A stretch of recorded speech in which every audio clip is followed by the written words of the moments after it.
Digital दुनिया में जिसका डेटा उसी की सत्ता, उसी की बादशाहत। और अब भारत ने ऐसा कदम उठाया है जिसने अमेरिकी टेक दिग्गजों को बड़ा झटका दे दिया है। करीब 6 महीने पहले भारत के आईटी मंत्री अश्विनी वैष्णव ने ऐलान किया था कि मंत्रालय के दफ्तरों में अब गूगल और माइक्रोसॉफ्ट की जगह भारतीय कंपनी जोहो के सॉफ्टवेयर इस्तेमाल किए जाएंगे। और अब उससे भी बड़ा कदम उठा लिया गया है। भारत सरकार के ministry of electronics and information technology द्वारा विकसित भाषिनी एआई प्लेटफॉर्म ने अपना पूरा डेटा अमेरिकी क्लाउड से हटाकर भारतीय सॉवरेन क्लाउड पर शिफ्ट कर लिया है। जी हां, 200 टेराबाइट से अधिक डेटा, 3.5 बिलियन से ज्यादा फाइलें अब एक भारतीय क्लाउड पर होस्ट की जा रही है और ये क्लाउड है योटा डाटा सर्विसेज। सबसे पहले जानिए कि ये भाषिनी है क्या।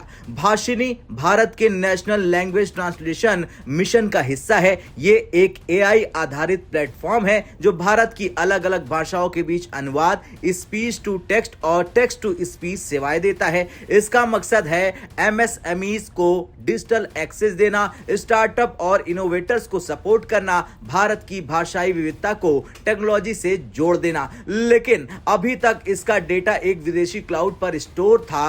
अब वो पूरी तरह भारतीय सॉवरेन एआई क्लाउड पर माइग्रेट हो चुका है। अब कितना बड़ा माइग्रेशन ये जान लीजिए। 200 प्लस टीबी डेटा, 3.5 बिलियन फाइलें, 0 डेटा लॉस, 4% परफॉर्मेंस बूस्ट और 20 से 30% कॉस्ट सेविंग। यानी न सिर्फ डेटा सुरक्षित है बल्कि परफॉर्मेंस बेहतर हुई है और खर्च भी घटा है। ये केवल टेक्निकल बदलाव नहीं है, ये रणनीतिक बदलाव है। साल 2018 में अमेरिका ने clarifying lawful overseas USA of data act यानी कि यूएस क्लाउड एक्ट पास कर दिया। इस कानून के तहत अगर अमेरिकी सरकार चाहे तो वो किसी भी अमेरिकी क्लाउड कंपनी से चाहे डेटा दुनिया के किसी भी देश में स्टोर हो उसे एक्सेस करने को कह सकती हैं। इसका मतलब गूगल क्लाउड, माइक्रोसॉफ्ट या फिर अमेजॉन AWS जैसी कंपनियां चाहे भी तो अमेरिकी सरकार को मना नहीं कर सकती है। यही चिंता भारत और यूरोप दोनों को हो रही थी। 2 दिन पहले खबर आई कि यूरोपीय कंपनी अपने सॉवरेन क्लाउड में निवेश 3 गुना करने जा रही है।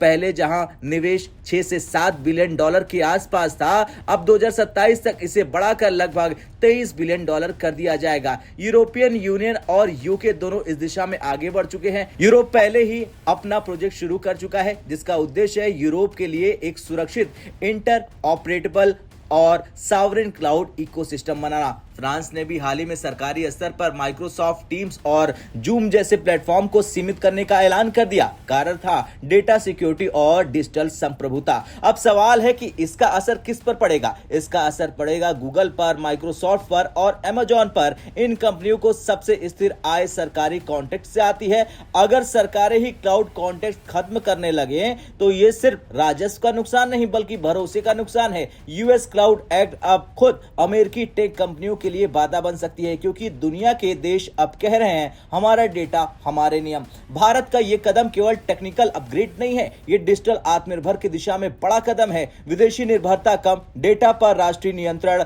और इतना ही नहीं, लोकल टेक इंडस्ट्री को बूस्ट मिलेगा। आज भाषिनी माइग्रेट हुआ है, कल अन्य सरकारी एआई प्लेटफॉर्म भी इसी मॉडल पर जा सकते हैं। ये एक ब्लूप्रिंट है। खैर, अमेरिका हैरान हो सकता है लेकिन ये केवल एक देश की कहानी नहीं है, ये डिजिटल संप्रभुता की वैश्विक लहर है। भारत ने दिखा दिया कि सॉवरेन क्लाउड केवल नारा नहीं है, ये एक रणनीतिक आवश्यकता है। अब देखना ये होगा कि क्या अन्य देश भी इसी राह पर चलेंगे। आपका क्या कुछ कहना है? क्या मोदी सरकार का ये फैसला सही है या गलत? हाँ या ना में कमेंट कर अपनी राय जरूर दें।